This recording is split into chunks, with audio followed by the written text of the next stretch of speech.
All right, sorry about that. I don't know what I am doing when it comes to live streaming and things of that nature, so I'm working on it. So bear with me. That's part of all of this is to figure out. Here we go. How this all works and get better at it. So here we are. So yeah, you get to see my ugly mug. And I was going to start a little bit earlier. But just as I was preparing stuff, I saw that Jim Lee was streaming live, and he is my all-time favorite artist. I didn't want to miss that, so I just got done watching his stream and seeing how awesome he is. And so here we go. Now we're going to do some work on this piece that I started yesterday. So if you didn't check the video out yesterday, this is where I am revisiting an old drawing of mine that I did 25 years ago. And what I'm doing is revisiting it, redrawing it, and kind of going over, what went wrong, what I would do differently and why, and using it as an educational experience at the same time, both for me and hopefully for you too. So because I did get started a little later, it is going to be a slightly shorter video. Today I am going to get to some inks, and as always, I'll show you what I'm using for my tools, and I'll go over why I like them, and then what some of the other options are as well. So when I start with any of my figures, if you've watched any of the videos, and as well, if you are watching the video, either if you jump on live before I'm done, or if you watch it as a replay, please subscribe to the channel. Again, I'm always trying to work on getting more consistent with making videos. It's just hard with schedule and stuff sometimes. And please do like and leave a comment. Let me know if there's something you like, if there's something you don't like, if there's something you'd like to see, all that kind of stuff. So if you've seen any of my other videos where I have done inking, I start with these micron markers. These pens are what I use for the basic line work, and then from there I go into a lot of different tools to use. One of the things I typically will do is start thin with the 0.1 micron, because I figure I can always add to a line later, but you can't, or it's certainly a lot harder to subtract from a line after you've put it down. So I typically will start thinner with a lighter line, and then go in and bulk it up after. That said, there's certainly nothing wrong if you know in your head ahead of time, kind of where you want your thicker lines to go, maybe your outlines, stuff like that. Then you can certainly start with a heavier line weight, and then you don't have to go back. So it will make your process a little quicker if you do it that way. Or, as I said, the other option is to use different tools. So these micron pens, a lot of pros use them these days, whether it's commissions or even published work. They're just really easy. They're consistent, and they're not super expensive. They give you a very consistent line, but it's what I think most people would consider a dead line.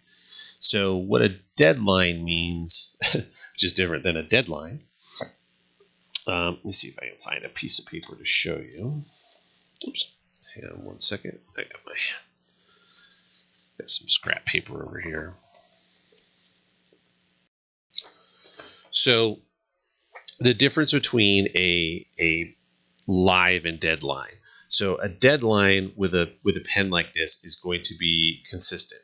It doesn't vary in the size as you drag that pen. And every line that I make is going to have the same thickness no matter what. Now, you can go in, and if you want, you can, add to that line. Now, there are some pens, like this one, some that they call brush pens, where you can If you go light, you could do a thin, and then as you add pressure, you can thick and thin and thick and thin within the line. This is a more of a live line because it's going to give me different thicknesses as I go. It's mimicking the functions of a brush, right? As you push down on a brush, more bristles, put more ink down. That's the idea. So some people really like a more live line. Some people really like that dead line to have it really crisp line weight. And then what they figure they focus on is the texture or the form that they put under. So it's all to preference. There's no right or wrong answer. It's just that if you're looking to get a job as an inker, you're probably going to want to learn how to use either a brush or a nib, or you're going to have to learn how to recreate those, what those tools do for you, either with markers like these, or you're going to have to do it digitally. And I guess, with digital inking these days, I guess the computer can mimic the brush, and with the can have weight to it, so you can push you're pressure sensitive, and do it that way. Again, as I mentioned in yesterday's video, I don't work digitally, so I know that stuff can be done. I'm just not sure how accurate it is in comparison to the real thing. Okay. So there's a couple of things that I'm thinking as I come down from the neck here. So we've got this metal plating that's on him, and there's a couple different ways that you can do this metal plating traditionally in comics, at least sort of how we did it how they did it in the 90s and beyond. So what you've got is you've got a shape. And the idea is that it's covered in these segments. So we've drawn where the segments would go. So you can leave it like that, just sort of lines that are hinting, right? So this would be a shadow between the segments. And then when you do your highlight, you skip over that line, and you would, as opposed to having it be one long highlight, right? Because it's broken up. Same thing with the shadow. The other way you can do it is you can add almost like spacers in between, right? So that these are like little segments in between. Same thing with the highlight and the shadow. It's going to gap over the spaces. The question is, do you want this little spacer in between or just a line? Again, there's no wrong answer. I just have to decide what we're going to do with this guy. So in the original, I did no gap, and I did just the line, and I did the spacers on the tubes and the hoses. And I think that's probably what I'm going to do here as well. I will kind of do the slightest little dip in to show that it sets in a little bit. But that's it. And it's honestly, it's a super small detail that probably in the end piece, nobody would notice. Is that little dip between the segments. That's okay, I'll know it's there.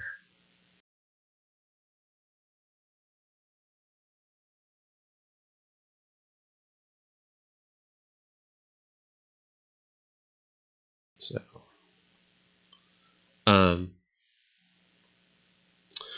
so that's the general premise here, and then of how I'm going to ink it. Like I said, I'm going to do all of the contour lines that I put down in pencil yesterday. And then I'll go in, I'll erase all the pencil, and then I'll come back with and fill in the shaded areas, add feathering and texture and stuff like that.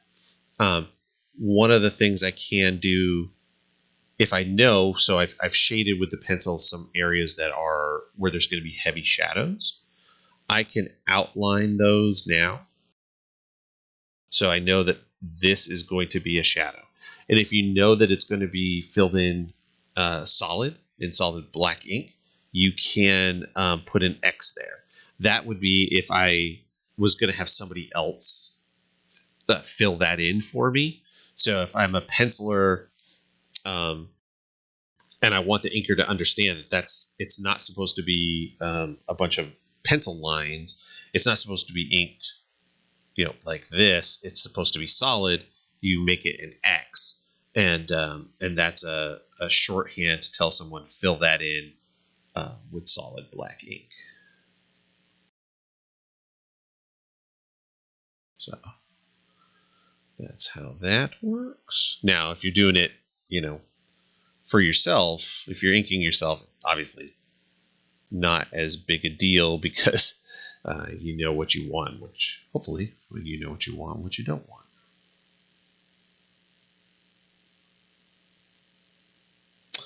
want. So in the original as well, one of the things, as I'm going through and inking, I've got to take into consideration here. So in the original, there's tubes, there's this thing on his arm, there's some wires and stuff that hook up to the side of him on his legs, stuff like that. So obviously, as I'm inking anything that would be attached to him from the sides, it's not just straight from the back. I have to draw that first. If I ink, the side and then I cut in, then I have to fix it with whiteout later, and that causes a problem if you do want to add any color later. The markers that I have don't go over. The markers I have don't go over whiteout. So let's see. So these are wires. So we can have these attached to him here. That's okay.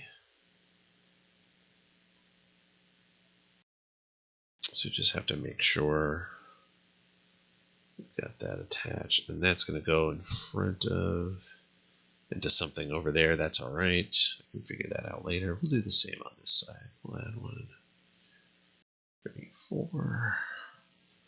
It's a good place to connect up some wires to the guy. And then this one I was gonna connect to his thigh there. Yeah, we could still do that. So if it's going to be a circle, so you have to draw the shape, keep it round, and how it would connect there. So I had it sort of almost like a clamp.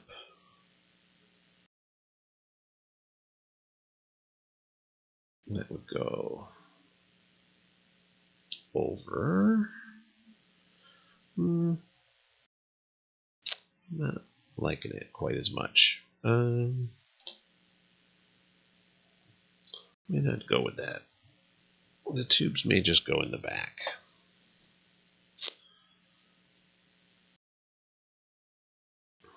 I think we'll do that. Alrighty. So let's keep going on him. Got the triangle signal. Diamond symbol is what I was trying to say. And I let my brain rest for a minute there.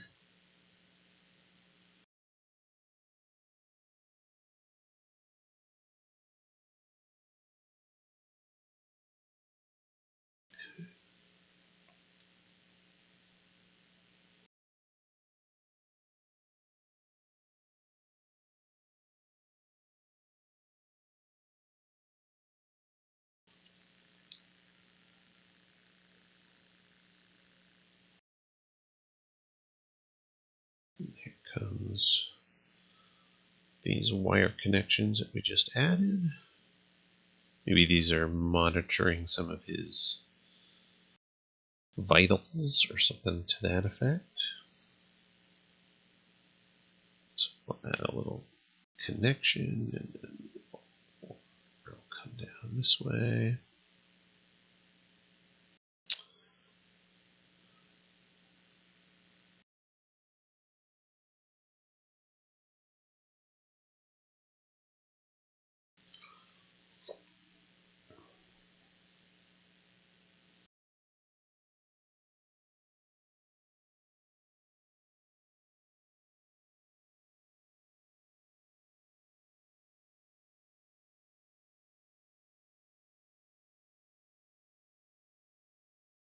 So I can do underneath his back.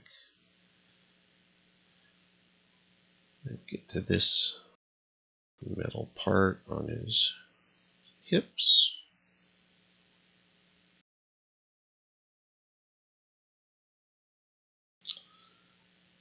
So yeah, so as I was saying, I did get started a little late. I watched Jim Lee on his Twitch stream where he did a sketch of Batwoman, where he mixed in some watercolor, his sort of traditional ink background that he does, that sort of thing. But you know, it's one, like I said, he is my all-time favorite artist, and then the stuff that he does, you know, he's doing not the same as me, that's for sure, but he's giving you know, sort of tips and stuff as he goes, and he talks about, you know, how he technique and how, you know, what he's doing and why he's adding highlights in certain areas because of the form and stuff like that. So very educational for me as an artist, so definitely wanted to watch that.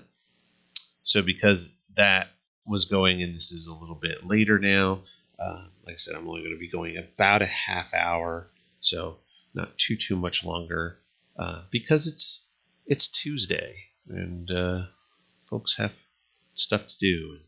People need to get to bed, and I am still recovering from being ill, unfortunately. If you know me at all, my voice does not normally sound like this. I'm still fairly stuffy, but continue to improve. And one of the nice things about being an artist is most of the time you're kind of just by yourself. And so, one, you don't have to worry about getting anybody else sick. And two, if you're not feeling 100%, you can still usually kind of, you know, if you can, unless you're, you know, bedridden, you can muster up a little bit of energy and get to the table and, you know, at least get a little bit of work done and, you know, keep things going. So that's good. But as I said, I am recovering slowly but surely, a little bit better every day. So back to normal before we know it, hopefully. Get these wires in here.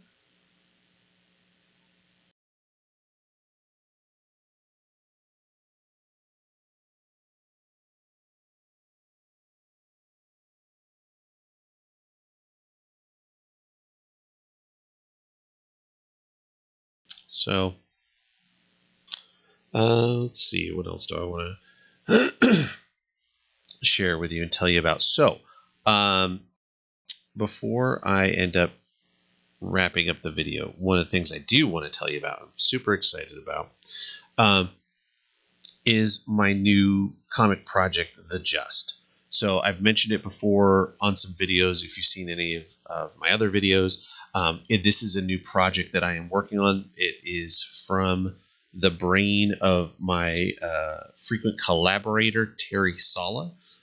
Terry and I have been working on comics together for about 7 years now. And this project is our first completely solo created and owned project.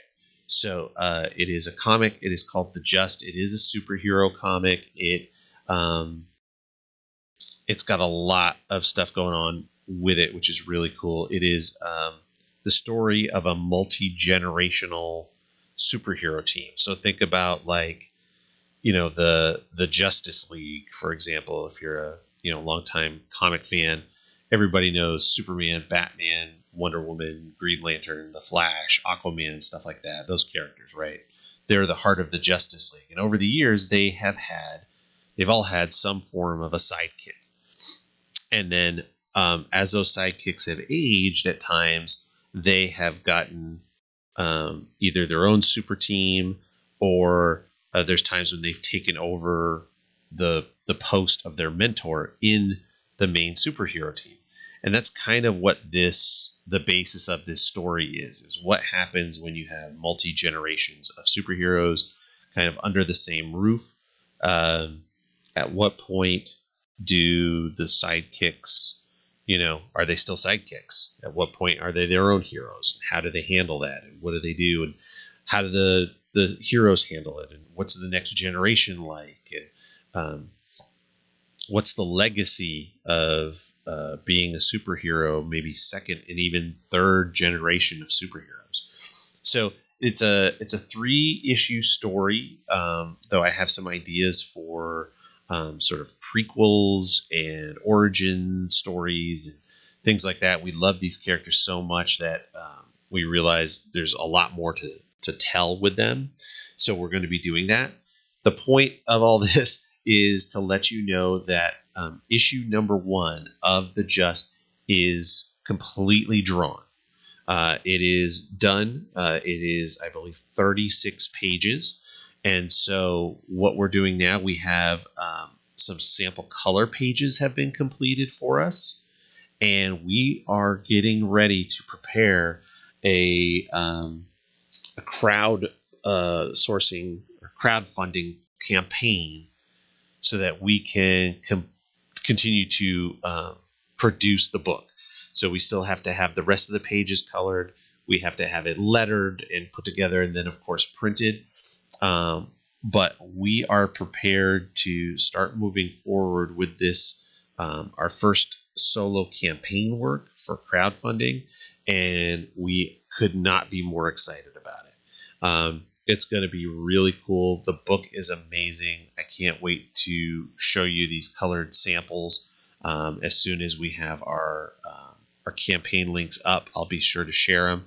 But again, just wanted to let people know that The Just is on its way. And if you are a comic book fan, if you're a fan of superheroes, if you're a fan of things like Watchmen,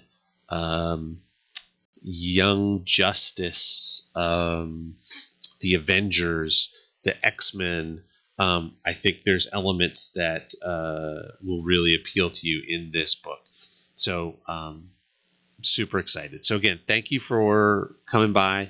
Thank you for checking this out. I'm going to keep doing a little bit, try to do a little bit just about every day until we get it done. I'm excited to do it. Like I said, today, just the timing and stuff was a little weird. I'm going to try to get the stream going a little sooner next time. Thank you so much. Again, don't forget to subscribe. Share the link out to anybody you know who enjoys comics and watching art and talking about materials and tips and things like that. Let me know what you'd like to see, and look for more videos possibly tomorrow. Thanks.